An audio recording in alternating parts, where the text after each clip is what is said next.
you don't get cancer. The people who don't have the melanin in the skin are likely to, if they're at the sun at a certain time and a certain place, that is location, it is likely that they can get a problem with the skin. So you ask the question, what is it? Aside from the pigment, what is it? Well, one thing we can say that melanin is a superconductor, or it is a conductor of electrical current. So what is the electrical current? It is the current sent in by the sunlight. The sunlight is your friend.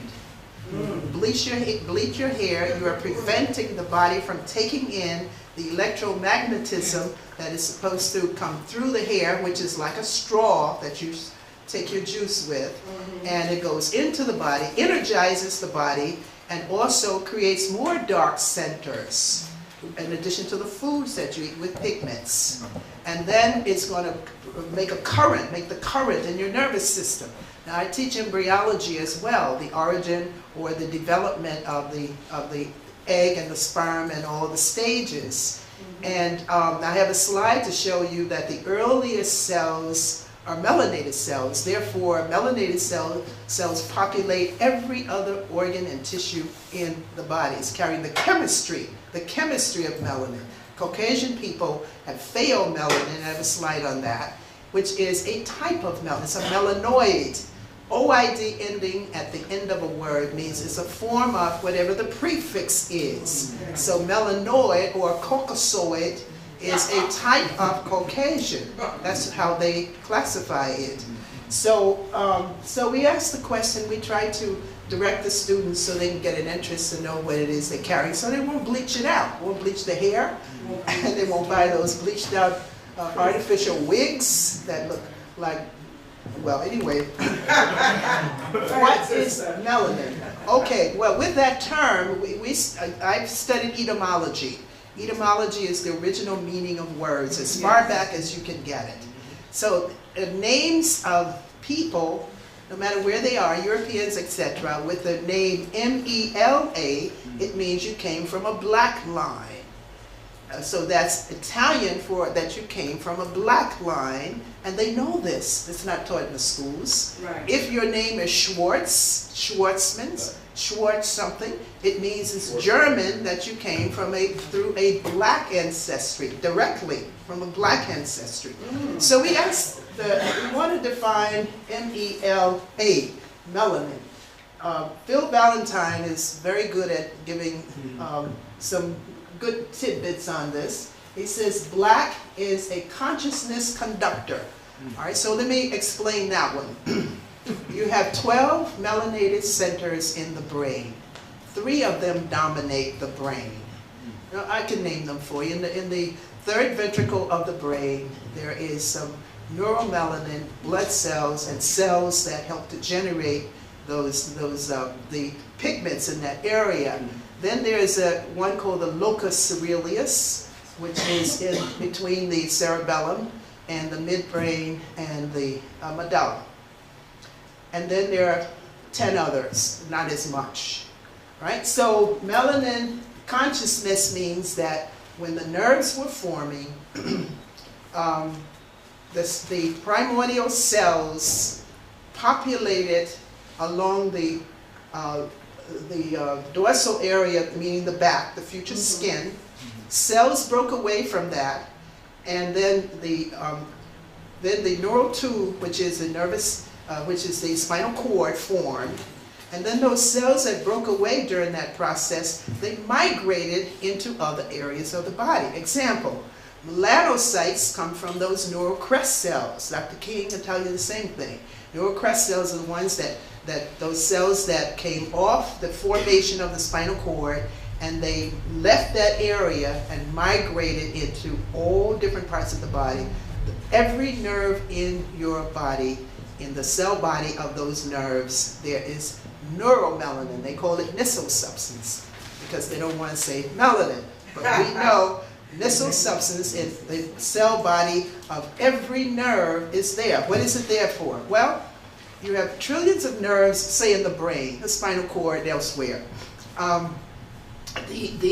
energy coming from those nerves, that is the, we call it impulse or current, coming from one nerve to the next, is going to go right to the nissal substance, get re-energized, also going to go to the black area of the brain called the substantia nigra, and so on, to be re-energized. It's going to re-energize the nerves in the cell body where the melanin is, and activate it and make it stronger, and send it to all different parts of that brain, which is all neuronal tissue. Nerves in the brain are called nerve cells. Supporting cells are called glia cells, 2 types.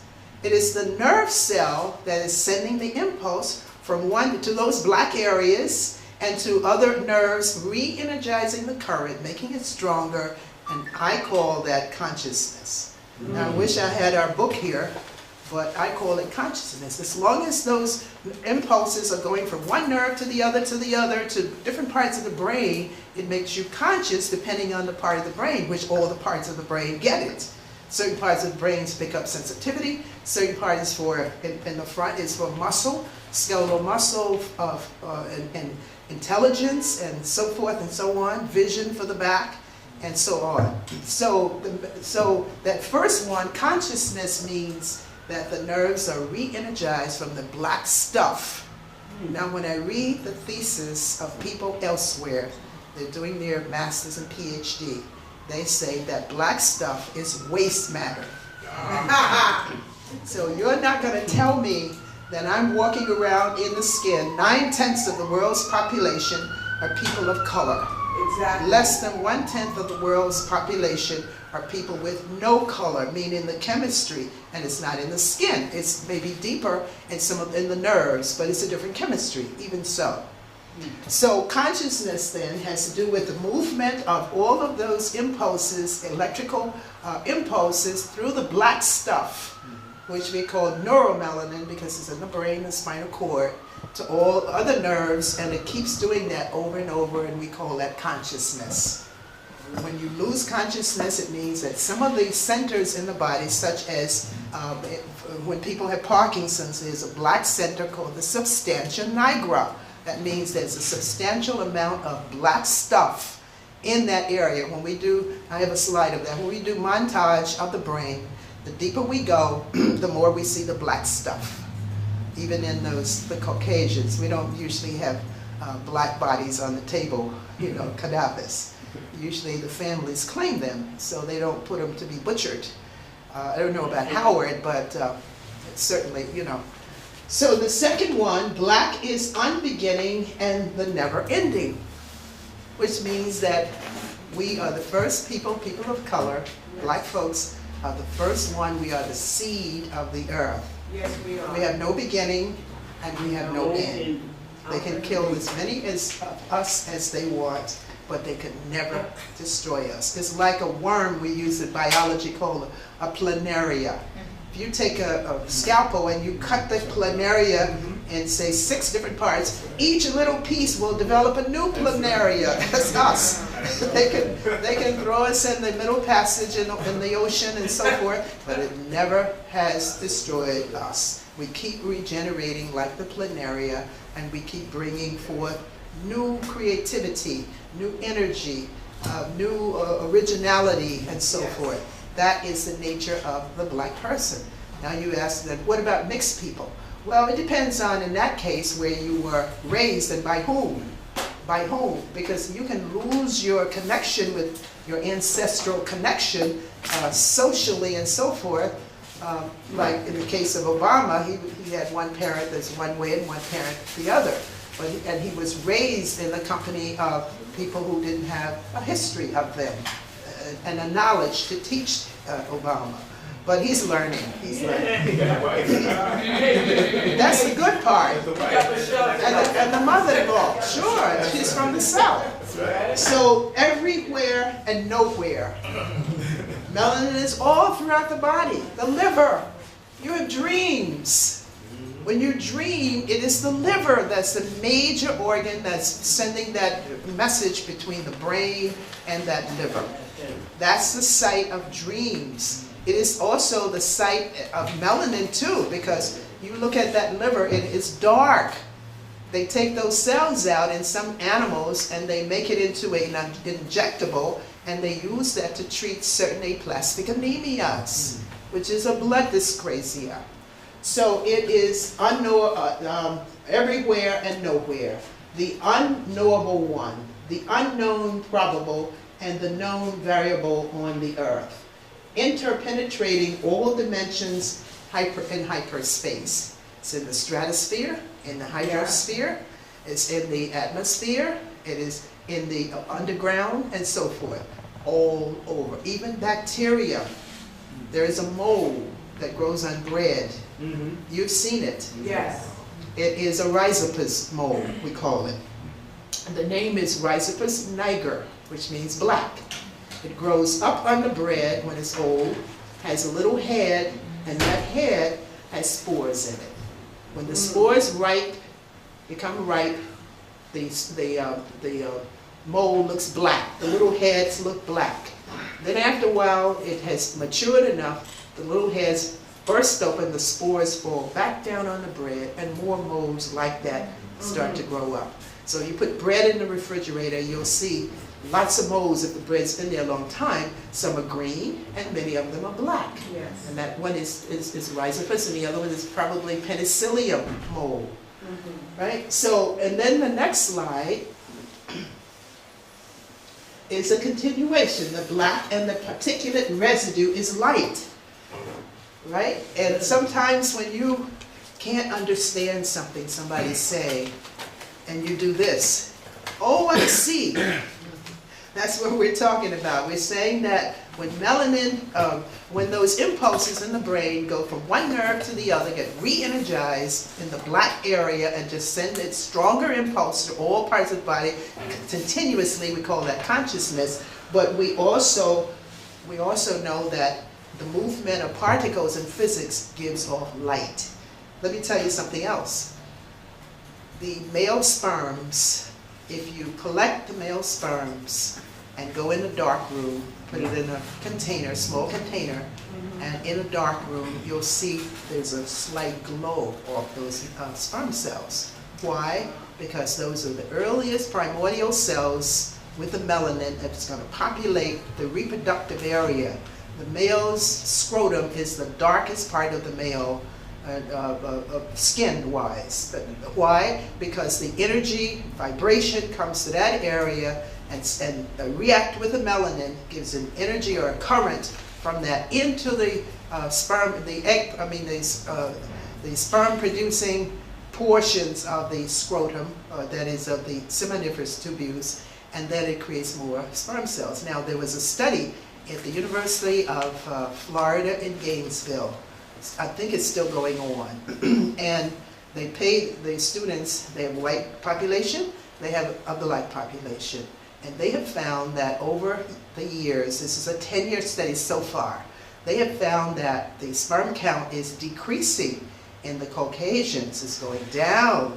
So the origin is plotted, and then each time they plot it, they see that the numbers are less. In the black people, they plot it there and the numbers are going up, which means the sperm count is continuously rising because of the melanin from the skin, that is the vibration from the skin, going into the cells of the scrotal sac to make new sperm cells so that you can populate and produce children just by sitting on the couch. But anyway, the minister mentioned about Putin in Russia. One reason why they need to try to do something is because the birth rate statistics, as I said earlier, are going down in the Europeans. And why is it going down? Because there are a lot of them that are gay. Yeah. And you don't have children if you are gay. So that decreases the birth rate. Now we have, we produce many children, sometimes more than they can, because girls have told me they lose it. So we don't have a problem producing a population of people, young people or babies. They do. Sometimes they even lose the baby. They tell me this. When they get pregnant, a certain amount of the time of the pregnancy, a spontaneous abortion occurs. So they are losing by different ways. So they got to do something, bringing those boys over there to get melanin, so that those girls can get impregnated and it can come to term. That's one reason why they want them there, because you're not going to go over there and fold your arms and just sing or rap. They want you to take the girls on. Wow. Now, excuse me, there is a part in Louisiana, as I speak, some country part where the father brings the boys at a certain age to the town and let them loose. And then when they let them loose in the population, before the day is over, that boy has gotten a black girl and have had sex with her. Mm-hmm. That is that middle passage for him. And that still goes on in Louisiana. Mm. Maybe she gets pregnant or maybe she doesn't. But that's, now they feel that they are a male. Whites have told me this, that the white male doesn't feel like he's a real man unless he has sex with a black woman. Wow. I've been told that more and more, many times. Mm. All right, so for light to manifest as material life, it must be re-invaginated. The black with the seed of the divine intention. Intention folds time and space into 666 matter. That's supposed to be the number of the Vicar of Christ, which is the Pope. 666 black matter, crystalline lattices of organic consciousness we call melanin. Melanin is the particle-based relay matrix that provides the superconductive environment for the, something written over this. No melanin, whether of natural occurrence or formed in the laboratory, has yet been isolated as a single chemical compound or definite composition. That means that you cannot go into the lab, take some of these children that they kidnap, take them in the lab. You can't just pull out melanin and test to see how it is configured in the skin or wherever you're taking it from, because they don't know what it is. They have a formula there of a lot of ring structures, but and many of those rings are like vitamin A. Vitamin A could be melanin based on their structure. And some of the other vitamins, they have ring structures. Chlorophyll is melanin. Right. There's no green, there's no blue in nature. It's all melanin. Many of the herbs are melanated in their makeup. If you take comfrey and put it in a jar, place it someplace on the shelf and leave it for a long time, it will turn black like coal with the lid tight on it. That means, and it's a healing one. Comfrey is supposed to regenerate soft tissue, cartilage, and bone. Yes. People have lost the joint on the finger. They make a paste, and later I can tell what the paste is. Make a paste containing comfrey herb, it's a powder, comfrey herb, and put that over that joint that you've lost, and tape it up, and then leave it there, and change it every so often, and before you know it, that joint grows back. Melanin will regrow bone. Yes. It's a topical thing I'm talking. And regrow cartilage and soft tissue. So, melanin is not a polymer. That's what we're told in the research world. Every journal you open, you'll see that melanin is a polymer, meaning it is a long chain of chemistry. Melanin is a particle, like sound waves are particles. Light is a particle, built upon oligomers of unknown molecular weight that has a capacity to vacillate between dimensional point of reference. Oligomers are the fundamental stones of the particles. All right, next slide.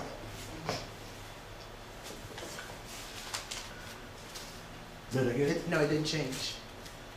Okay. Now, melanin seen early, I mentioned primordial cells. When sperm meets egg, sperm head goes in, taking the DNA, The mitochondria concentrates in the neck of the sperm because it's like a tadpole. You know what a tadpole, it has a head and a tail. So that reminds you of that. So the head of the sperm cell, which it has developed into a sperm cell from a regular cell, the mitochondria concentrates in the neck, and the DNA in the nucleus and the cytoplasm is in the head.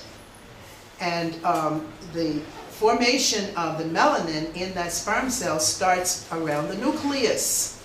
There's a black dot, and it grows around the nucleus, encases it around the nucleus, and that's the part that's going to go into the egg. There's a part that's going to get rid of the cells of the egg so the sperm cells can enter. So the DNA and the melanated portion of that nucleus is the one that's going to bind to the female's nucleus of the egg, and now you have a new life called a zygote, and it develops therefrom. This is the primordial part, is this right here. These cells are black, and these are the ancient cells that migrate to that area, waiting for the development, because this is the fetus here, and this is the yolk sac. This will be the future back, and then these structures here will fill up eventually. But this is the spinal cord, the brain is developing, spinal cord, this is the heart is developing here. So here are the cells. You don't have reproductive organs yet. You have these primordial cells, they're called germ cells, primordial germ cells, that are going to go inside, this is the opening of it, inside into the reproductive areas. So the reproductive areas get melanated cells early on. That's what gives it the power, so that you can produce sperm cells, or the female can produce egg cells through a process. So melanated cells are seen very early in embryogenesis, and they're going to populate those areas where it's going to be a organizing molecule to make sure that the reproductive parts develop and the new life comes from that. Right? So the next slide, this is, I put this in, I guess it fits, but I put this in because these nerve cells are not purple. It's purple there for visual contact. But these are pyramidal cells. There's a nucleus of that cell, nucleolus, and then there's a nucleus in light, and then this is the cell body. The nissal substance are found in this part of the cell body. This is the axon that's going to go to a distant part. These are normal cells. People that have Alzheimer's disease, they have waste in this area here. This is not normal. They call it amyloid plaques. And then I have another slide. Let's see if that's the next one. Yeah.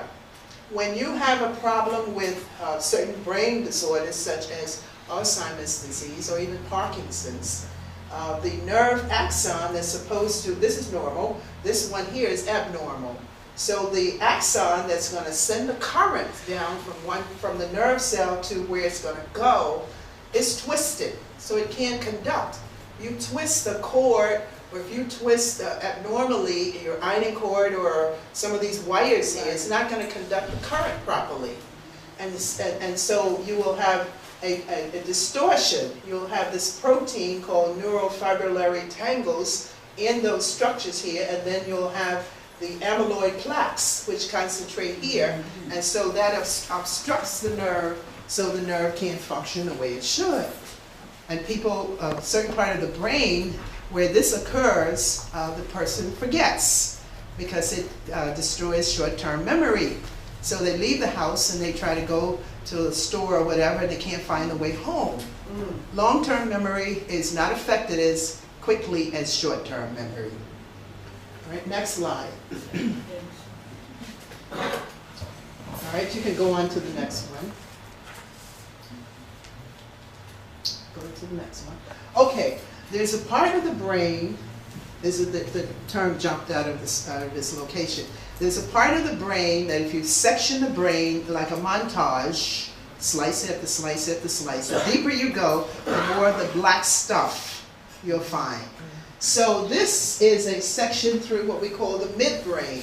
This is one level, this is another level of the same midbrain. This is the part where the cerebrospinal fluid flows through so it can, lubricate the entire system. So this, I ask the students, what does this remind you of? And what I want them to say is a pair of shorts. So here are the legs of the shorts, and this is the part you put on, etc. I say that so that they can remember that this is the midbrain section. So right here, I asked them, what is this? Well, there's some lace on the shorts, some decorations on the shorts. So this decoration on the shorts, that part is called the substantia nigra. And when we do cadavers and we open the brain and do those slices, we see the black stuff, even in Caucasian people. Everybody needs it for energy production of the nerves to send impulse from one nerve to the next to achieve consciousness. All right, so if this black area is bleached out, and how is it bleached out? It's bleached out through eating improperly, poisons collect. Remember, all diseases start below the waistline. All diseases. Meaning that when you eat something, it goes to the stomach and the small intestines and all of that, and gets in the bloodstream as it's broken down into its smaller molecules, gets in the bloodstream, travels all throughout the body. So if you're taking a drug over the years and other kind, not eating foods with pigment that is natural from nature, it gets in the bloodstream, those molecules. One of the places it's going to collect in those areas that make a difference in consciousness, for example, or the joints. So when this area in elderly people who are taking drugs, and the drugs will create some adverse reactions, and one of them is this. One of them is Parkinson's. Parkinson is the world's #2 insidious neurodegenerative disease. #1 is Alzheimer's. #2 is Parkinson's. They give more prescriptions to deal with Parkinson. Even drugs, street drugs, can bring on Parkinson's-like symptoms. And you get off the street drug, then the symptoms go down. So a person 25, 30 years old can have tremors because that part of the brain controls skeletal muscle movement, voluntary muscle movement is out of balance. Why? Because the neuromelanin that should be concentrated in the substantia nigra is either bleached out, the nerves are damaged, or the neuromelanin, the nerve itself is damaged. So the bleached out area, the nerve is damaged, and it's not making enough of what we call dopamine to maintain a balance. I think the Pope that passed, he had a bad case, and then he also flexed over to one shoulder. He had arthritis and all of that. This Pope, I'm not sure what he has, but Yes. He has to get out of town before Sunday. Well, that part, my point here with this slide is that that's the part called the midbrain. That's the part that has the darkest concentration of melanin. We call it the substantia nigra, a substantial amount of black stuff.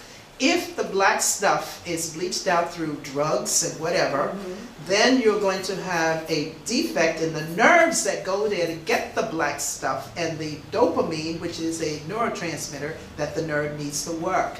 And so now the skeletal muscle, which this part controls, is now going to be out of balance. And so you're going to have an exaggeration of one function, and you call that Parkinson's or tremors. Tarkai, it's a dyskinesia. So it's a tremor. So that's the part that's very important. And how do you keep this black stuff there? How do you maintain it? By eating foods with pigments, uncooked. 80% of what you eat. And I know people are stuck in the slave foods and so forth. But 80% of what you take in should be raw. Yes. Fruits, vegetables, nuts, and seeds. 20% could be cooked until you're convinced that you want to live. In other words, there are no incurables to a point. If you cleanse the system by, there are different ways, I'm not here to tell you how, but we know what they are. You cleanse the system, get rid of the cooked foods, all the starches. As Dr. Sebi says, starches, and he calls it carbohydrates, and flesh. Blood. Right. Those are the killers for us. We're very strong people, that melanin keeps us, and we already know that that's giving us, you know, the creativity and the ability to see deep. You know, you say, he did that, honey, because you see deep. Yes. You can tell. A study was done on, there's a paper, and I have it, it was done in the 70s.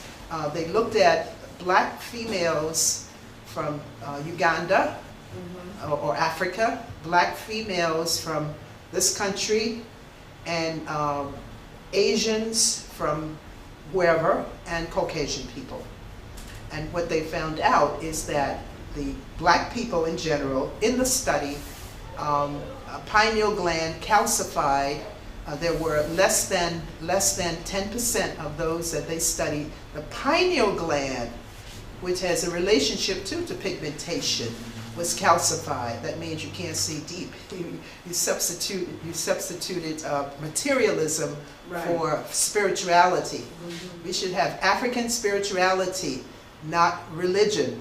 Thank you. Right. Go ahead, sister. I'm sorry, I don't mean to offend anybody's thing.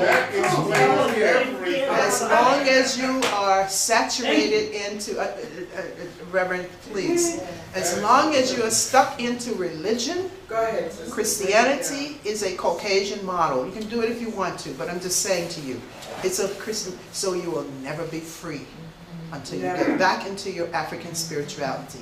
African spirituality lets you know what to do when you have problems. Yes. It's that spirit that puts in you to eat this and eat that and not eat that. That's the spirituality.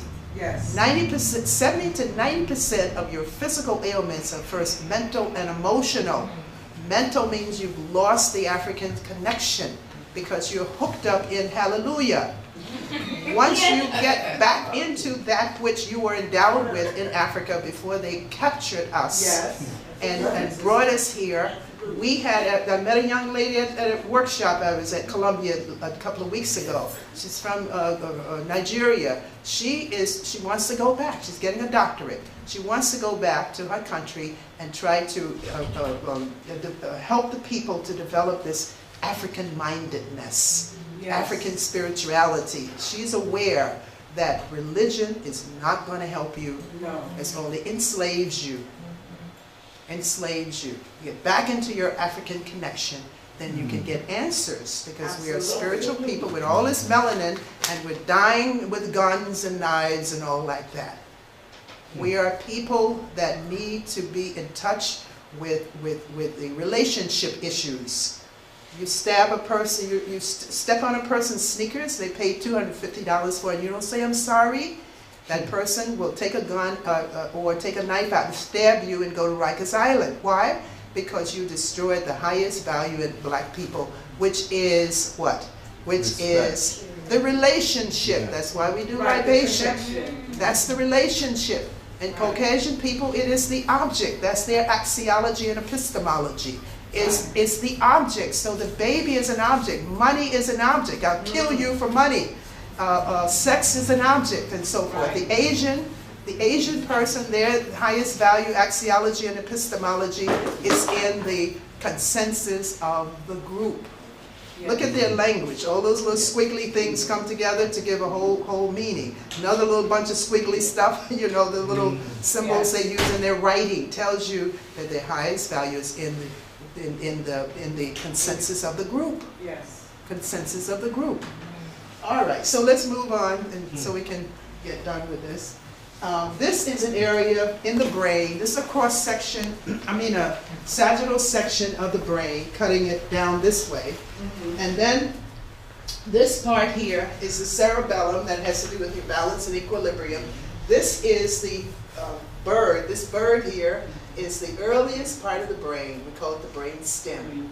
And then the cerebrum is up here someplace. But the black centers are located right at these areas here. This is the third ventricle here. That's the space. Here's another area that's going to be black, etc. We can't demonstrate it any better than this, but we can, just point it out to you to tell you that deep to the cerebrum is where you're going to find all the black stuff. Why do you need it there? Because you don't have access to the light because of the cranial covering, and also the brain is a large organ. Mm-hmm. So you need the black stuff deep to it to generate the current.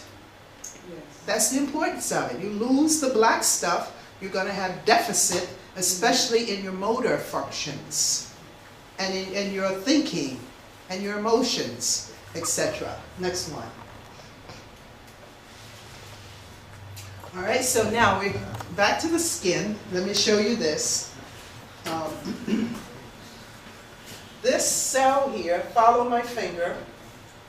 This, and here's the cell body and the nucleus of the cell. Just this one here.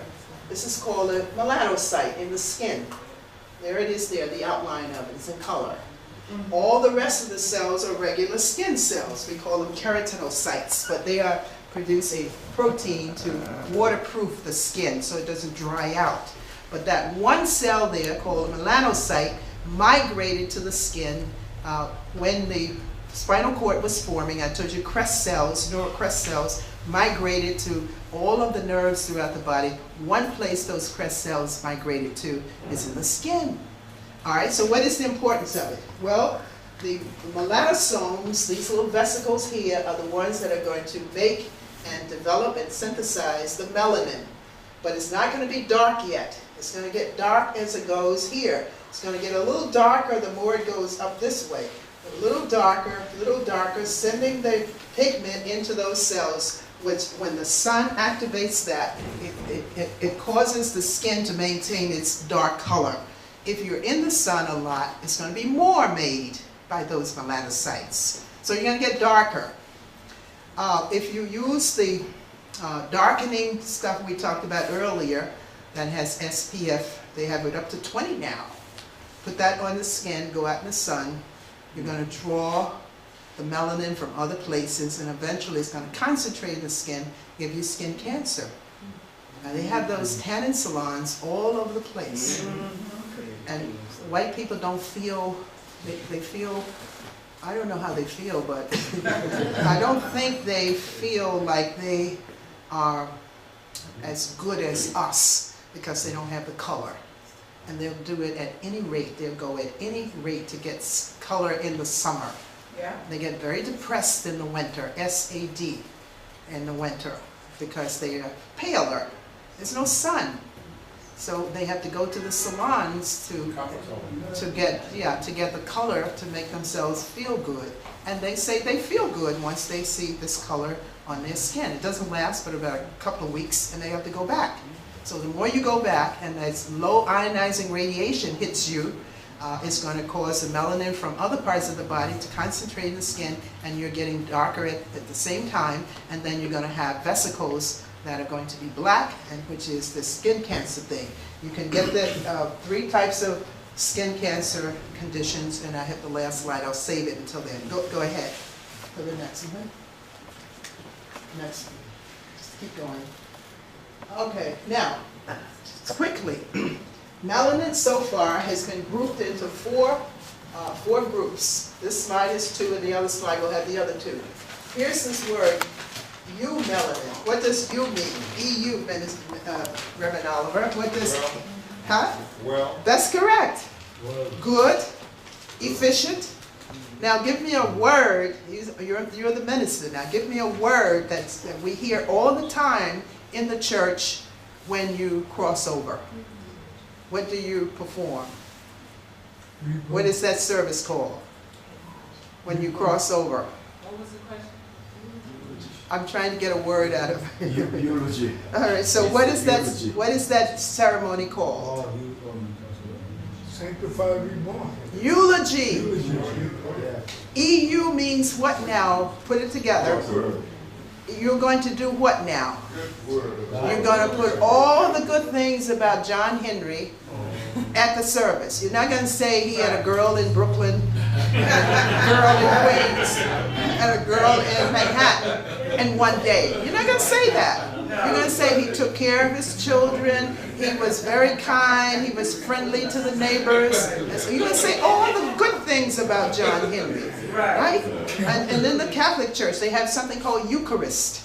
Eucharist. All these terms you can go. Euphonium is an instrument. This is one that imitates the voice more than any other of the instruments. And you can look up, go to your dictionary and look up the EU words all throughout. You see a whole lot of EU words, and look what they mean. They're either going to mean good. When Dr. Kevorkian was getting rid of his cancer patients, he didn't just take a baseball bat and bust them on the head. No, he let them die good, well, by injecting them with something to kill them, rather than abusiveness. So eumelanin is our melanin. It's efficient. It takes in all the rays of the 7 rays of light in the visible spectrum and concentrates that through the melanin and then deep to the body to maintain function. To maintain function, the digestive enzymes, food will digest properly. If you're in the sun a certain amount of time, you go in the sun, you have the color in your iris, which is the beauty part of the eye. Look in the sun around 12 o'clock in the day. Look straight in that sun for about a minute or two. Close the eyes and then, back the eyes for so many times, about 50 times, and then look again. We'll strengthen the eyes because it's activating the melanin and all of the other centers through the eyes. The eyes are the only way you can get anything into the brain is through the eyes. Everything else is light proof. Only the eyes will let you in. We call it EYES. EYES for eyes. Okay, the second type is called pheomelanin. Pheo means dusky or is a melanoid. It's a form of melanin, but it's not the true melanin that's brown to black. This one is a color of various sorts. It's a yellow, it is a red mixture and all of that, and a little bit of brown, but the eumelanin is brown to black, or to charcoal black. All right, the next one, the next slide has the other two. Allomelanin, black or brown, amorphous. That means it has no shape. Often nitrogen-free particles obtained by oxidation of certain polyphenols is found in fungi. I told you the bread mold grows and it creates a black type of mature mold which opens, the head opens, molds fall back down on the bread and you get more molds growing. So we call it molds that grow on wherever they grow, we call that melanin allomelanin. And then the last one is neuromelanin. We find in the eyes and we find in the brain itself. The substantia nigra I showed you, that is neuromelanin. And our book called, Dr. King, myself, and 2 other people have the book is Why Darkness Matters, the power of melanin in the brain. We didn't want to do the skin. We didn't want to get them excited.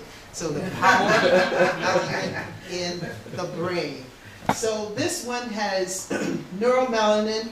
The neurotransmitter chemistry is dopamine, tyrosine. All of these are part of a chemical pathway that's going to produce melanin down the road. Let me tell you about one disease that all of your children, you have a child, and all the 50 states, including Israel, all the 50 states, that if you, when that child is born, on about the day of discharge, you have to submit a blood sample on a filter paper, which the hospital provides, and they prick the heel of the newborn after they clean it with alcohol. They prick it and a little blood pops out, and they shake that away, and then they press it more, and then a bigger drop will come forth, and then you hold the filter paper to that blood, and it saturates the circle. I designed that thing when I worked for the Board of Health. But that circle is saturated and you send it to the lab. When you send it to the lab, they're going to do 7 metabolic disease tests, such as T3, T4, and so forth. But PKU is one of those tests they're going to do on that blood sample. Phenylketonuria.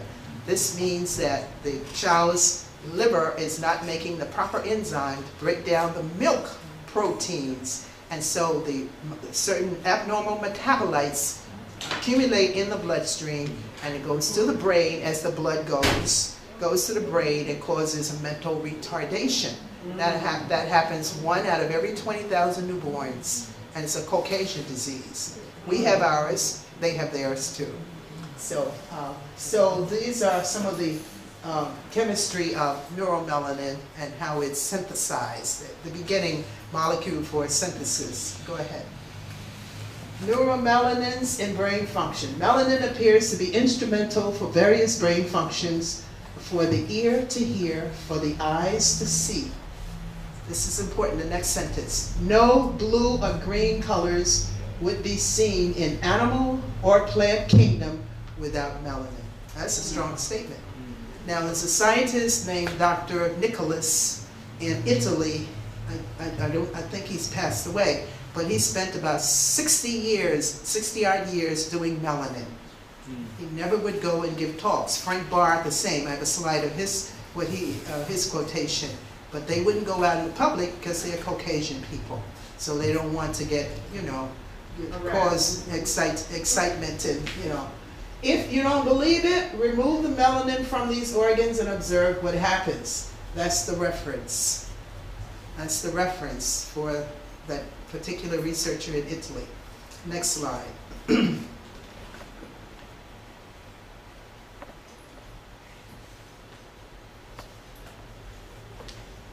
Oh, so it didn't take, go to the end of everything, scroll down. Because I have a slide of... That one? No, it's the last one that has bar graphs. It's the bar graphs. It should be on there. Because I saved the whole thing. Let's get that. On this side, these slides, not that. Oh, okay. This, Right. hit the arrow and scroll down. That's a missing.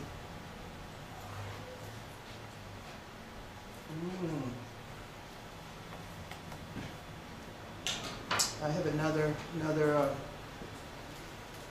file there. It may be in the other file of melanin. Shall I try to find it?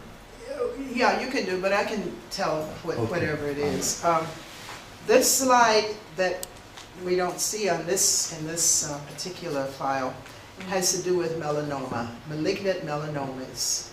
As I said earlier, there are 3 types.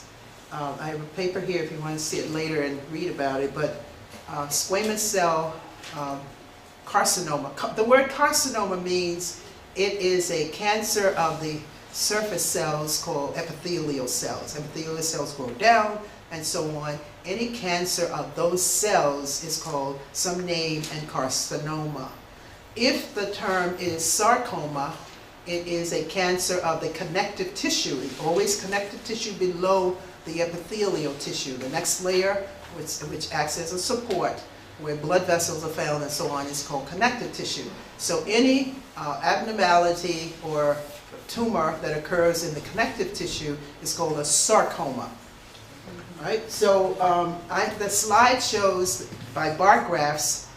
It's taken from the New York Times by the American Cancer Society's data that from 1973 to 1994, there is a constant increase in malignant melanomas, and it had Caucasian, it has blacks. Blacks have a steady, I guess they call certain conditions malignant melanomas for us, but they're really something else. They're really not the same. But the point is that in Caucasian males, which is the highest frequency, malignant melanomas, deaths and occurrences are increasing over a period of time. I checked from 1995 to the present, and the same thing is true. 35,000 people die from malignant melanomas every year, according to their statistics. So this condition is causing trouble. That's why Putin wants us over there, want the males over there to contribute some of the melanin. Those sperm cells are strong. They carry a lot of the pigment in their cell bodies, so that when it penetrates an egg and starts a new life, you're almost sure to develop, that baby would develop to term. So he wants that to occur. Now Africans go all over the world. There are plenty Africans. We had a guy in the lab when I was at the medical school. He was a Caucasian person, but he had extremely kinky hair coming out of Russia. So African peoples were all over the world. Dr. Ben will tell you the Twa, the Grimaldi people, and so on traveled over. They did paintings in caves in Austria, which are still there. They call them Hottentots in some cases, but they're Grimaldi people. They are Twa people. The Twa people came to this country and they were instrumental in Mexico for the building of those pyramids there, which look exactly like the pyramids in Egypt. Right. That is an African culture. It is a black culture. We call them the three wise men in the Holy Scripture. Yeah, okay. So we traveled all over from the beginning. That's why we say we have no beginning, we have no end. We traveled and carried civilization wherever we went, created things. So they put the Mayans and the Hopi tribes, they say that they built those pyramids down in Mexico. But there's evidence that those were Twa people. There are mounds throughout this country. Someone has given a talk on all the mounds along the Mississippi River, which are pyramids all over. In Sudan, there are two Sudans now. South Sudan, and then there's a regular Sudan, which they broke away last year. There are mounds there. There are pyramids there. Nobody can imitate those pyramids. Those were built by Twa people, and they say people came from outer space and built them. I'm not convinced of that. I am not convinced of that. So we know that civilization was carried all throughout the universe by our people from Africa. Get in tune with your African spirituality, and you will see that it will bring you blessings. It will bring you healing. Yeah. You have to eat foods that are raw as much as you can. First, cleanse and eat raw foods as much as possible. Fruits, vegetables, nuts, seeds, and plenty of water, at least 64 ounces a day. And then you got to think positive. Read books having to do with thinking, mental and emotional. Yeah. Read books. You know? Your spiritually rooted diseases are like fear, anxiety, hatred, jealousy, worry, doubt, and all of that. You can't cut it out in the lab of a person. That's why we call them spiritually rooted diseases. They cause 70 to 90% of your physical ailments. Physical ailments are first the thinking, mental and emotional, hatred, jealousy, and all of these, and then the physical follows. Yes. Not the other way around. Right. In medicine, we teach you physical only. Right. But in my class, I teach them in the connections. That first there's a mental component, and then you keep thinking that way, and eventually you will have a physical ailment. So that's the information that I have. I'm sorry, that other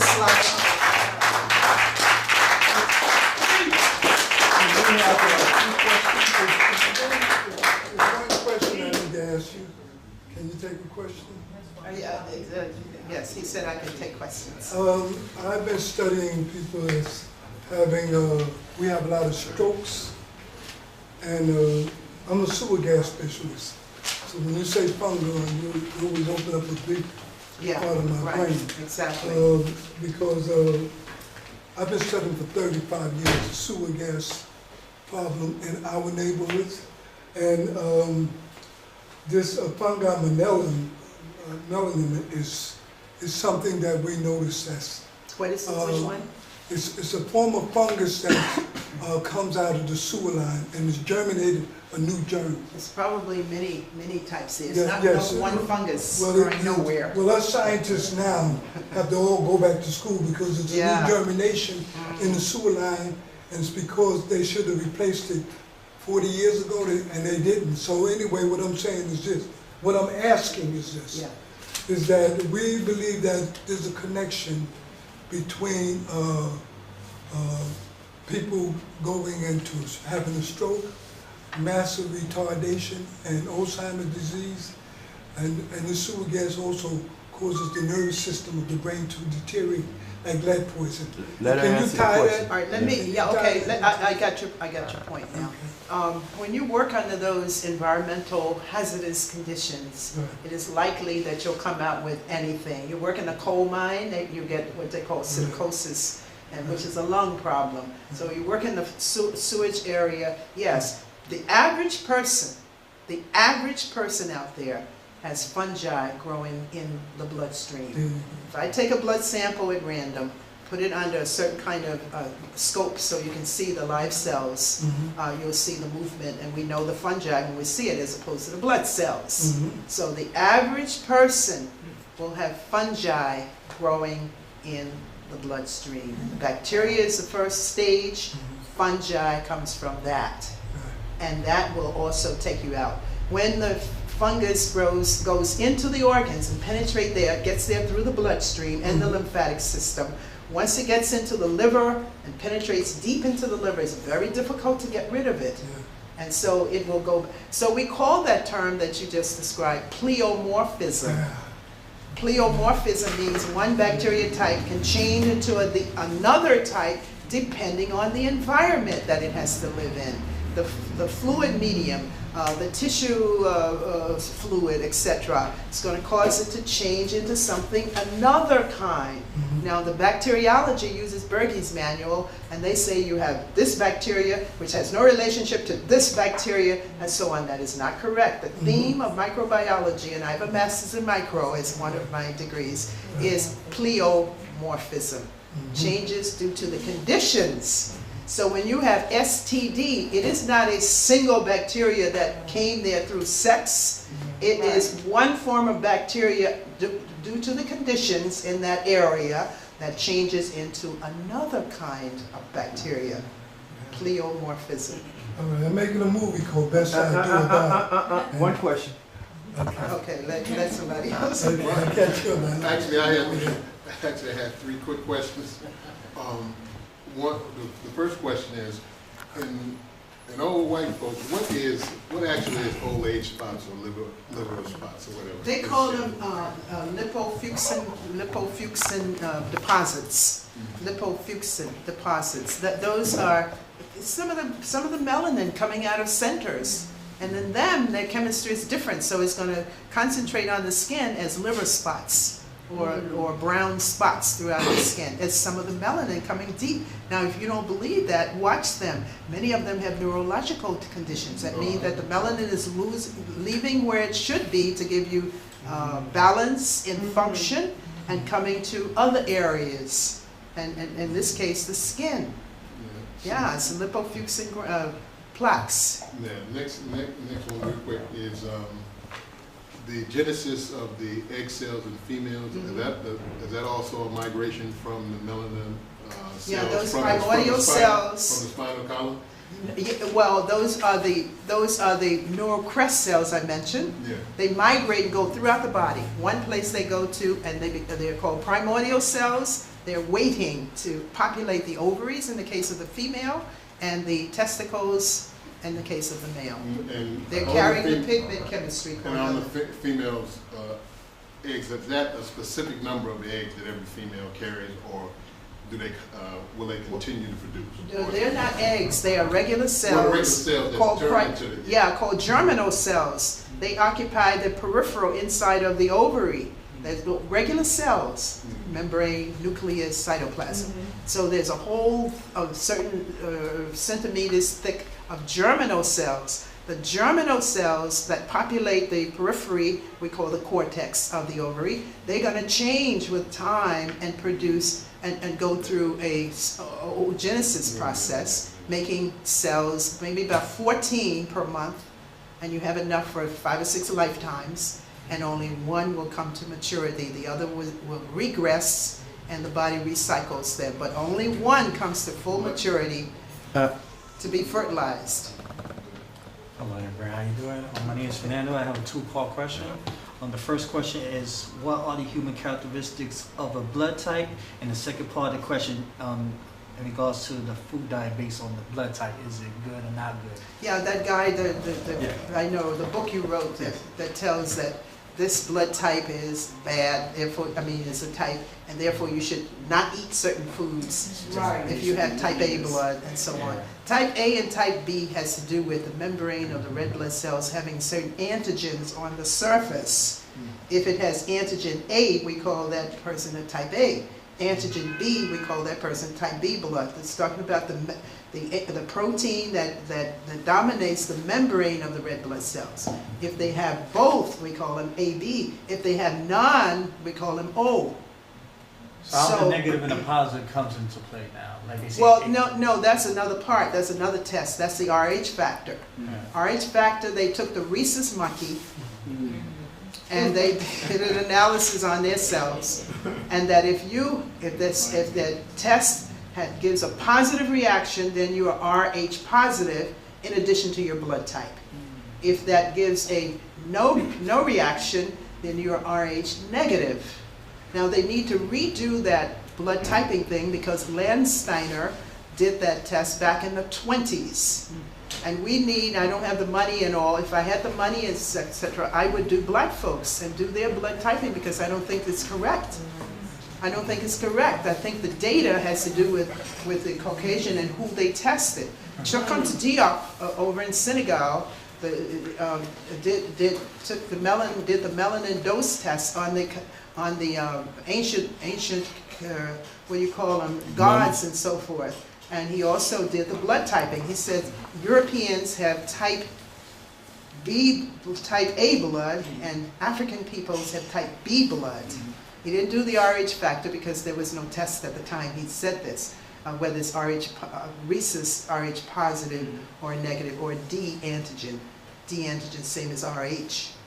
So I don't know how to answer whether, I think it's a bunch of coolie-coo, but because he's saying if you have this, and the things that we need to eat is on the list. If you have type A, they tell you don't eat, I'm just giving a rough example, you don't eat cashew nuts, don't eat spinach, don't eat this, and don't eat the other.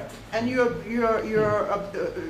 pushing aside those foods that are going to make you healthy. You have to eat anything nature puts out there for you in the right proportion and have the right thinking behind it. Yes.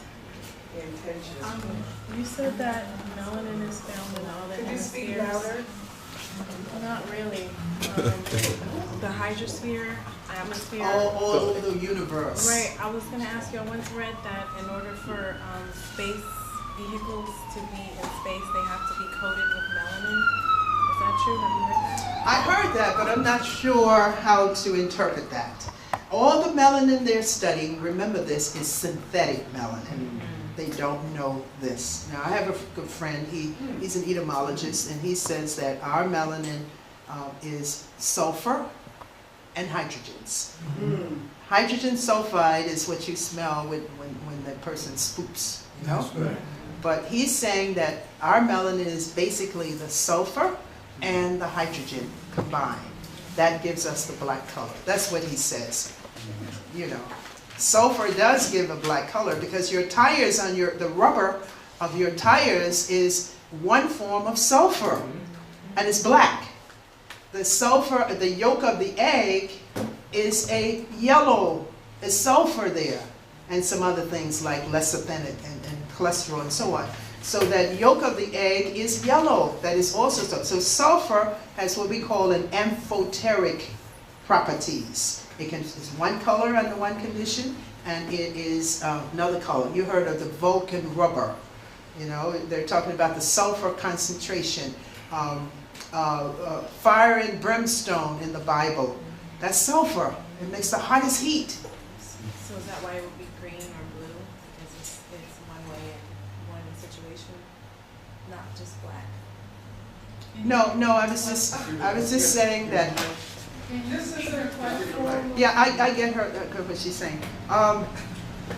Can you repeat the question then? So She's trying to come to the point as to whether some of the things, the colors that are blue and green, have to do with melanin. Is that what you're Because after? you just said that that melanin is one color in one situation, And I'm asking you, is that why it would be blue or green as opposed Yeah, to yeah, black? it's all melanin. That quotation says that. Yeah, it's all melanin. You remove it and you see what happens. You will get nothing there. Okay. It's blood cells, red blood cells, that's melanin. The molecule, we know how to write the molecule.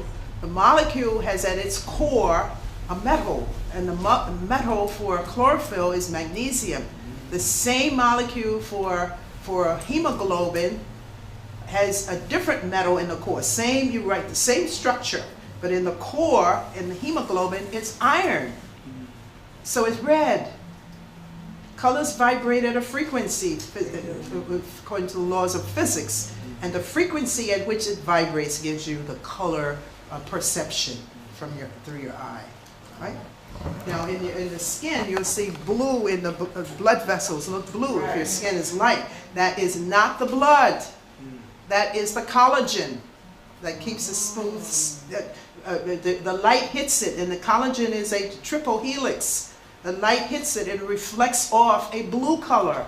That's why you see blue in the skin near the blood vessels, because of the collagen, which is a tough fiber that keeps smoothness, gives smoothness to the skin. The toughest stuff in the body is collagen.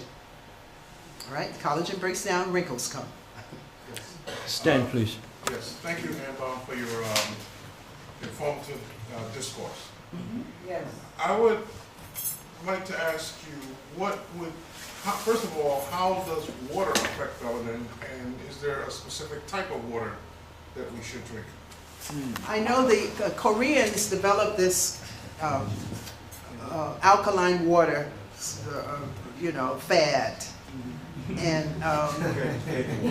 it brings confusion, but I do know that the water you buy in these bottles from these for $1 and all this, if you put a certain electrode in that water that you pour it into a beaker and set it on the table and leave it there until my lecture is over, you'll see that it has turned brown, which means that it has small molecules that will coagulate and gives this precipitation, and it's really a suspension because it's floating and it's brown. So that water is not clean water. They're making tons of money. Yeah. Another kind of water, so that's the bottled water. Another kind of water is filtered water. The Koreans have, throughout Jersey, they have these places, one place called Water Depot, and they have them all over. And they have big filters there, you can see it through the glass, that the water regular water goes through. The filters remove all of the debris from the water, and you get a H2O, purified water. The third type is an alkaline water, where they use the chemistry, I'm trying to remember, xanthine? No, not xanthine. I can't think of the chemistry, that splits the water molecule. It's a mechanical split, splits the water molecule, and it creates an alkalinity, because there's something in the filters that create an alkaline. You can create the alkalinity based on where you want to set it. You can set it at 7.0, you can set it at 8 point whatever, you can set it as far up as 9. That's very alkaline. My feeling is that if you, over the years, drinking lots and lots on a repetitive basis of alkaline water, I don't think the kidneys or the liver appreciate that. I think you can destroy the nephrons that filter. There are about 1.2 million nephrons per kidney, and they are there to filter the blood. You're putting alkaline water in there. My feeling, my opinion, is that you can deactivate the function of some of those 1.2 million nephrons, then they will drop out, meaning they're not functioning anymore, and so now you have to go to dialysis. I think that highly alkaline water over a period of time is not going to be beneficial. I think, No, you're exactly right. and I know think, someone that died that way. I think that the purified water may be your best bet. What about distilled? Distill also is your best Yeah, I was bet, gonna ask but you that. can't really trust the distill because they put those in a container and sell it to you in a plastic container. So if you can get distilled water from a place that makes distilled water, like you can get the purified water, that's a form of distilled water, you're better off drinking that. Now, for some people where the kidneys aren't functioning too well, they say the water goes straight through them. You have to go to the bathroom pretty often. Some people swear by the alkaline water, because those tanks that produce the alkaline one, they also have a tubing that's going to pick up the acid part. You catch the acid part through one tube coming off the tank, and another tube coming out the top of the tank with a gooseneck tubing. That's the one carrying the alkalinity of the water you want to catch. You take the acid water and you put it on your plants, you can almost see the plants grow. Or you can put it on a sore on your hand, you can see the sore gets well in 2 days. Or you can wash your face or your hair with it, and it's a topical. Or put it on your plants, which is the best place to put it, because you're going to go down the sink otherwise. So there are 3 things there. So, you know, I don't think alkaline water should be consumed with any frequency. I don't think so. That's my own opinion. I know I have access to it. I can drink it all throughout the day if I like, but I mix it. I mix it with purified water, and half a glass of the purified, and I pour the alkaline water, and to decrease the pH. What about the natural, like they say, Alkesian water that comes out of the... Yeah, that's the same thing. Same thing. You're saying you don't think that one? Yeah, that's another fad. You see, the Europeans' body works different than ours. The Koreans also work like the Europeans. The hypertension in us is different than the hypertension in Caucasian people.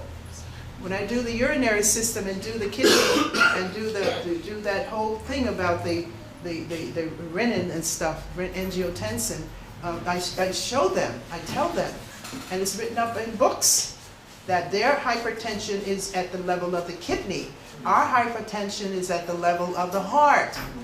All the salts and other debris we take in through foods, when it gets to the blood gets to the heart, causes the heart to beat faster. So our hypertension is a tachycardia hypertension. That means 100 beats per minute or greater. That's a tachycardia hypertension.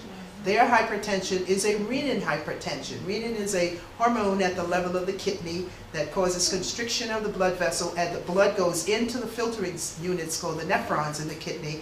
The arterioles, those blood vessels with that renin, is going to close down how much blood goes in.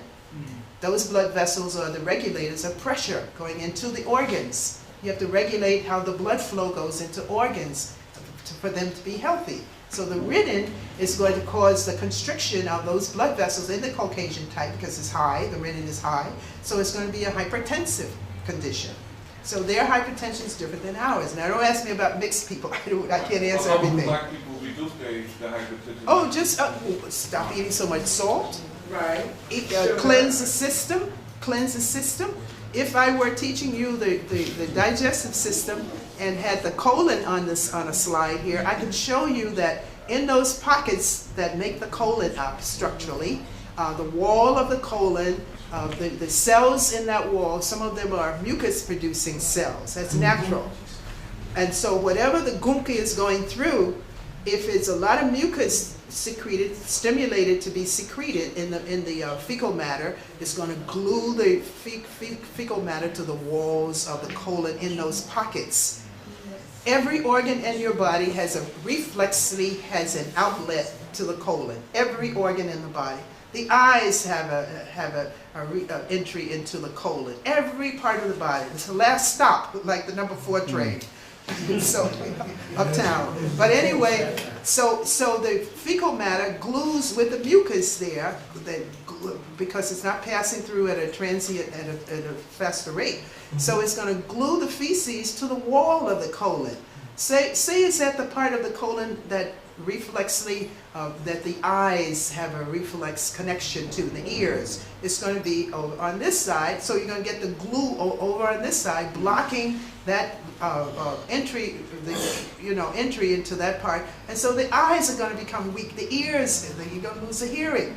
Most of the conditions, the people who can barely walk, guess what? Feces in the colon.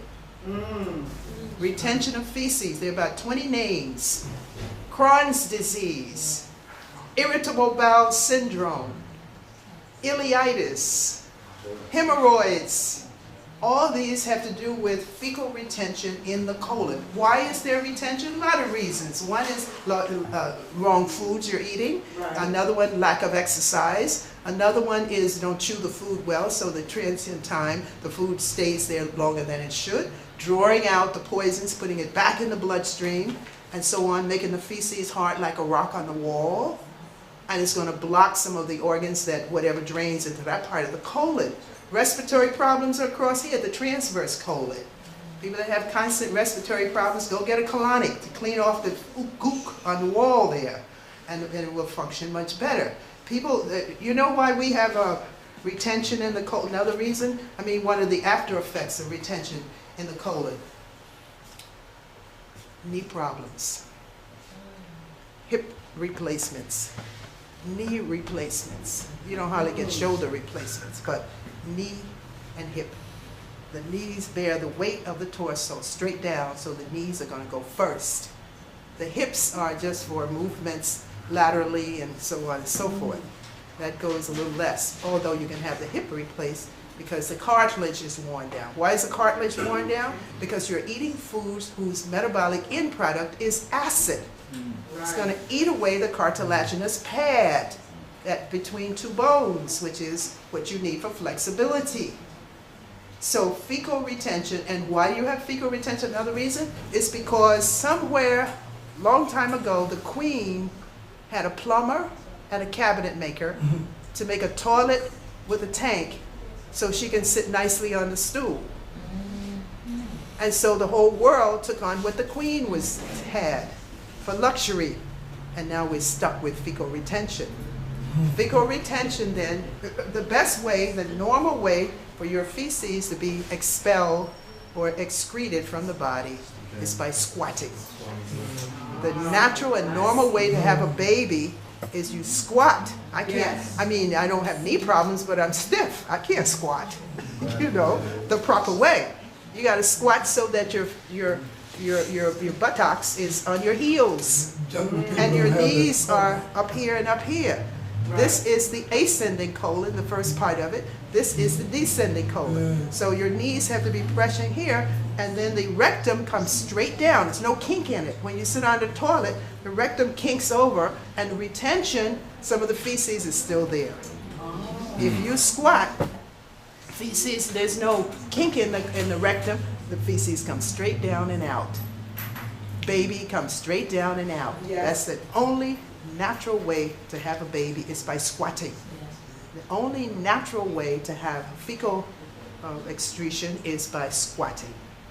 When we grew up down in Montgomery, we had a toilet, tank up there, pull the chain and flush. But we went outside because there were no houses near our house. So we went in the weeds and we squatted, and everything come bulky, you know. Go to certain parts in Africa and China, wherever in these hinterlands, the people squat. They don't have cancer of the colon. Most of your cancers are right here, where the knees ought to be when you squat, and over here. This is a cecum, the beginning of the colon, and this is the sigmoid, which is going to turn and go straight down. That's where most of your cancers are. And that's where all the fecal retention occurs, here and here. So you have a prolapse colon because it's feces stuck up here and it's heavy, so it's going to fall down this way, etc. Many ways, you know, and there are about 20 terms, and it all means fecal retention. So if you have your knee replaced, you're going to replace the knee, and the feces are still hard in the colon, right? Jimmy Stewart and Elvis Presley and all these people who died, when they did an autopsy, they found like 20 pounds of feces in the colon. So I say, keep the colon clean. Is this pen right? Take the top off. What I say is,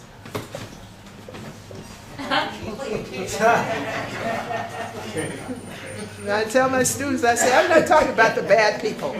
What I'm saying to get your attention is to keep the colon clean. Fecal retention is going to be hip problems, knee problems, if you continue that way. All right, thank you. Just 2 minutes, two more questions, and I got the last one, and you got the next one. All right, Dr. Brown, What is the energy that deals with the neuromelanin and genetic intelligence? What's the connection between those two? Very good question, and it's a complex one. Neuromelanin and genetic, what's the second word you put? Intelligence. Intelligence, same thing. Intelligence means that the neuromelanin located in those centers that I told you, 12 centers in the brain, some have more than others, those centers, when the nerves synapse in those places, and they do, they get re-energized from the black stuff. Like you're re-energizing something, like you plug your cord into a wall, you're re-energizing whatever you're using. So they have to come to the black stuff, since it's deep to the brain, it doesn't get the light superficially, so it has to have some black stuff down there to re-energize the electrons or the impulses. And then it goes to where it has to go. Now that's the genetic intelligence, all the same thing. You need black stuff. So if you're taking drugs and so on, you're going to bleach out the black stuff, and maybe in that person. And remember, Parkinson, you're trembling. And remember, the metaphysical attachment to that Parkinson has to do with fear. There is fear in the four walls of this person that comes out this way. Fear. Fear. Fear is an energy. You can inherit fear through the mother's womb, through the the womb to the newborn. I mean, developing fetus. Fear is when somebody walks in this snake walk, a bear walks in this door. What's going to happen? You're going to get afraid. You're going to start trembling. Or somebody approaches you in the street to try to snatch your purse or your wallet. You're going to start trembling. Or if you have an altercation with somebody, you're going to start trembling. That's fear. You're afraid of the unknown. You don't know what's going to happen to you. Fear is the bottom line. That's what we call a spiritually rooted cause of many conditions. It's fear. There's good fear, there's bad fear. You won't leave your house and leave the door locked. So that's a constructive form. But most of the forms that are out there are destructive forms, and so it's going to affect your your inner well-being. So fear is an energy. Most of your problems, asthma, emphysema, have to do with fear, anxiety, and you can put stress there. Fear, anxiety. Those explosionary conditions where the blood vessels explode and burst open, that is based on fear and anxiety. Glaucoma, hemorrhoids, fear and anxiety carried deep in your psyche. Women that have breast tumors that develop into breast cancer, ovarian tumors that develop into ovarian cancer. It is unresolved issue with a mother or a sister. One needs to get in touch with them. If the person's not around, you don't want to approach them, burn a candle and say some affirmations. And eventually you'll decrease it and you'll be okay. But most of the people that have these breast tumors and breast cancer and so on, you see it in the literature all over the place. It is some unresolved issues. Fibroids, same thing. Unresolved issues, because the person's on the phone talking about that same person that made them angry, that guy, if she's a female.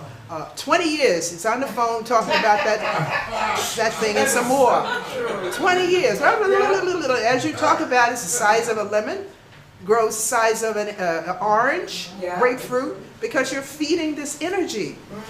You need to let it go. Let go, resolve that. Let go. Release and let go, and your health will be yours. Last question.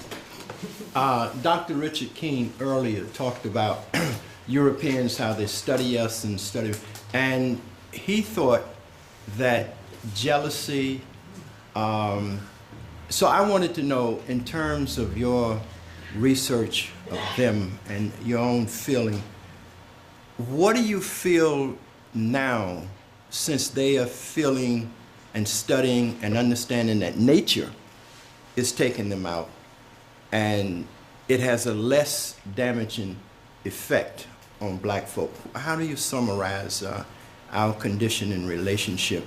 And I can't go too deeply into Caucasian psychic, but I think that it is a very valid response they have, because they know what they have done, and it's generational. It hasn't stopped. You look at the Obama campaign, it's some deep racism, and and those people represents the whole Caucasian people. They can't help it. They can't help it. So they're carrying this ancestral hatred of us because we have some big advantages that they don't have. One is color, spirituality, and our hair. This coil hair is a different chemistry than straight hair. A straight hair and a coil hair can never lock. Can never lock. I used to wear the braids where I go to the beauty shop and buy this straight hair. And she was I was at the medical school, so I needed something where I don't have to go to the beauty shop. So I had to go and get this straight hair from the beauty shop, and she weaves that into my hair, you know, however they do it, and so on. And now I have braids, and it'll last for a while. I even had a wig at one point. What do you call it? The kind that you... what's that? Weave. Yeah, weave. I had the weave. I've gone through all of it. I had the afro when it was popular. At the medical school, I had the weave, and then I had the braids. And then something say, wake up. Wait a minute. How did your mother birth you? My mother birthed me with this kind of hair. This kind of hair and its strands will catch because it has a sulfur-containing amino acid called cysteine. Two cysteines can cross-link, and that's what throws it into a kink. So these are compatible. Straight hair doesn't have cysteine, so it's straight. It has a straight chain of amino acids. No cysteine there. Others are there. Ours is, every now and again, there's a cysteine which throws us into kink. Insulin has that same kind of thing. Insulin has a coil molecule. But the hair is what we're saying, that coil hair, I call it coil, I call it kink. That coil hair will catch with another coil next to it. You leave it, that's my phone I think. If you leave it without combing it and disturbing it, it will catch, and then you got locks. You don't call them dreads because you don't dread nobody. Europeans call them dreads because they dread you because you're supposed to be an activist and going off the deep end against them, so they call them dreadlocks. There's nothing to dread about my hair that the Creator made through my genetics, and I have on the outside of my head called hair. Right? So that answers your question? Yes. How do I see... Yeah. How do you see this relationship? African Americans in particular here, but as Africans all over the world, Europeans, you know, to me they would do anything to destroy black folk. Oh, you mean our characteristics? No, destroy us. Well, I just want to know, how do you see this playing out? I agree that they have gone and are going through any extent to get rid of us because of the qualities that we possess. They cannot get them. When I was an undergraduate, they used to say, "Oh, do you have a white friend?" You know? Yeah, because they see the white friend, and what the white friend wants from you. The reason why they take on to you is because they are looking at your spirituality. Yes. They would like to be sexy like us. Yes. Yes. There's a sexiness to our personality that we don't have to push and make up and fake. Yes. And they're trying to learn what it is, those little secrets about what we're saying to each other and so on. When I see, with respect to anybody in here, I'm not pointing at anything, when I see a black man and a white woman together, and he's just talking to her, talk, I'm wondering, what is he saying to her that really registers in her innermost self that she knows, or is she just with him for sex reasons? Probably. For sex reasons. They were on Oprah's show one time, and Oprah asked them, what is it about these white girls? I saw the show that day. What is it about these black men that you want to have sex with? They had different answers. One said that they can fertilize my egg and give me a child, and a white boy can't necessarily do it and I'll lose the baby, lose the fetus. The other one said the rhythm, the warmth and the rhythm. And I've heard people that I know, as a flute player I know, she just loves the feeling that she gets from a black male when he's having sex with her. It's the, you know, the rhythm, the natural rhythm, African rhythm and so forth. Yeah. It's almost like you're playing the drums, you know, the African rhythm. And various other kind, they, you know, they like the color of their skin. They like to feel their hair. Different reasons they gave on that show for those 6 or 7 women that they chose the ones who date black men on the show. Those are the people so they, just like Jimi Hendrix went under in Europe when he left Washington State and went to Europe, and he can play the guitar and make it talk.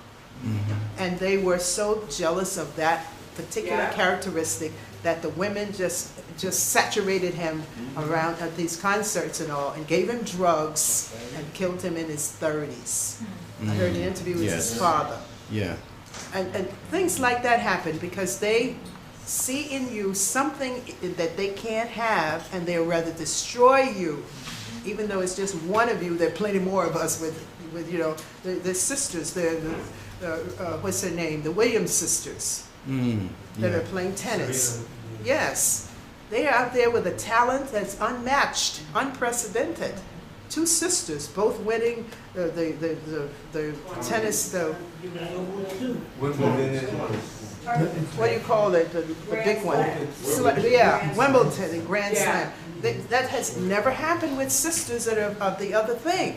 And the other thing is this: when you have a black father teaching you the ins and outs of whatever it is you're going into, you're going to get all of the secrets.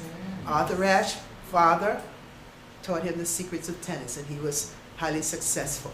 These Williams sisters, I have a sister who lives in Compton. My brother-in-law played tennis with the father in the park before the girls were born. When they were born, the father brought the little kids out to the park, same park, and asked the men, you know, my brother-in-law was one, asked them to hit the ball against the concrete thing out there, and they couldn't hit it over the net. And so, but the father taught them, he was a tennis player, he taught them the secrets of what it is they need to know. Tiger Woods, Right.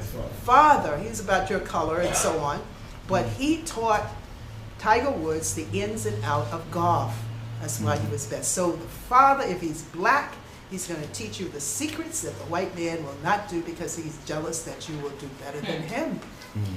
Even if it's a black person. Now, I took flute for years. My teacher was a black person, top flutist. And he told me there are certain notes that are not on the flute and in the scale books.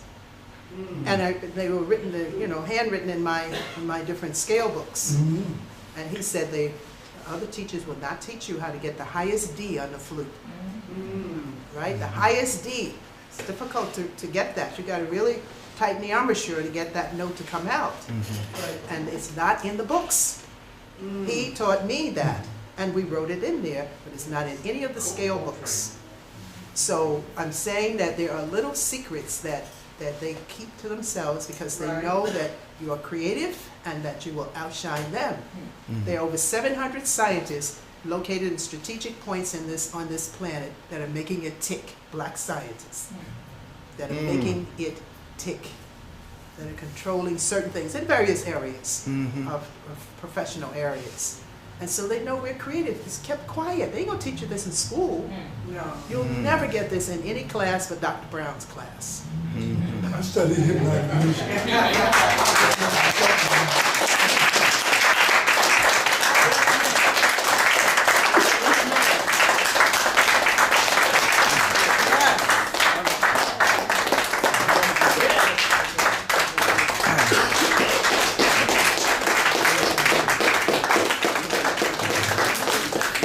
Thank you again, all of you. It'll really take me about 20 minutes to reproduce this tape. And I said to you earlier that the tape I showed you of Dr. King and the lecture tonight, you could have that combined for $15. But I don't know if you want to wait 20 minutes for it to be reproduced. So if you don't, what you can do is pay me first and take my number. I'll make sure you get it. Not your son like that. What you say, Simon? Comes and they could come to our fair tomorrow. Oh, yes. Make the announcement. You can pick it up then. Guerrilla journalism. Guerrilla journalism. We meet here every Monday at 6 p.m. It's ran by Milton Alamedi. Alamadi. He is the editor of Black Star News, a wonderful newspaper. That's right. And so the class is really awesome. You're all invited. Come and learn how to write. We analyze what's in the media. Every week we have special guests that come. But most of all, we need writers, good writers, who can communicate what is happening to our people globally. And that's what happens on a Monday night. Now, we will be having a fundraiser here Saturday. Is there? Yes, tomorrow. Tomorrow. Same room, 7 o'clock. Please come. Our guest speaker, Les Payne. Oh, the guest speaker will be Les Payne. Oh, guest speaker is Les Payne. Who else? Wait a minute. We're having a fundraiser tomorrow. We want all of you folks to show up. We're going to have Les Payne. He's a Pulitzer Prize winner and the editor of Newsday, former editor. He will be our keynote speaker. We'll also have awards given to our hostess here, Ali McLean, Sister Viola Plummer from Simultap and Sister's Place, and Brother Alfred Porter, neighborhood activist. We're going to have food. We're going to have entertainment, well-known, well-traveled entertainer, Azena. And it's all, we're asking for a minimum of $20 and we'll graciously accept more. So it starts at 7 o'clock. We plan on running till about 11. I hope you all can show up. They're talking about poor weather or whatever, rainy weather, but nobody's made of sugar, so you won't melt, so come on now. Okay, so that's it. Thank you. Thank you very much. You're welcome. Looking forward to seeing all of y'all tomorrow night. Again, good night. And the tapes will be available tomorrow too? Yeah, the tapes will be available tomorrow night. Okay. Again, if you want to pay in advance, I'll collect it. Can I make an announcement? Yes.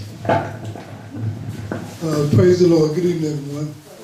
You know, we always have a problem that we let others make it, the film, instead of us making it. And this is what makes our brother so outstanding. He's making it. And it's coming out in our language. Well, we have a movie coming out called Best Star Do or Die movie production. And this movie that we're making is about, like my sister said, things that they are not letting us know about. And one of the greatest killers on earth is sewer gas, bacterial fungus, virus poison.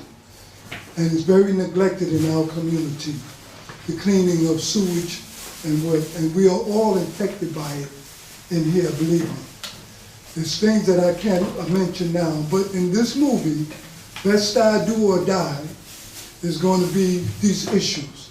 And I'm hoping that my sister let us pay her to do a part in our movie because she had mentioned some major issues that we must let our young people know because they are being destroyed and there's a reason for them wearing their pants down here right now.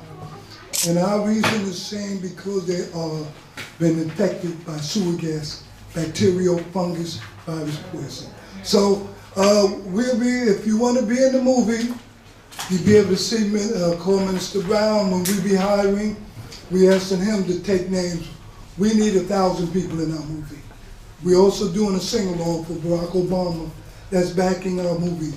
And that's to pay for 144,000 scholarships for students to go to college and finish their education.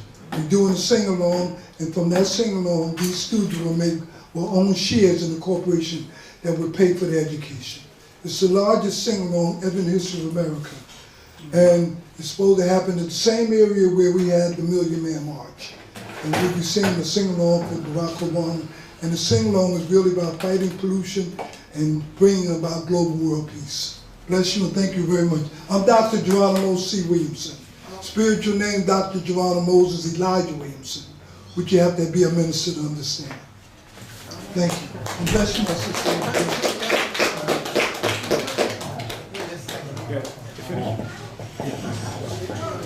Yes, ma'am. All right. Yes, sir. Man. My sister. Hi, greetings.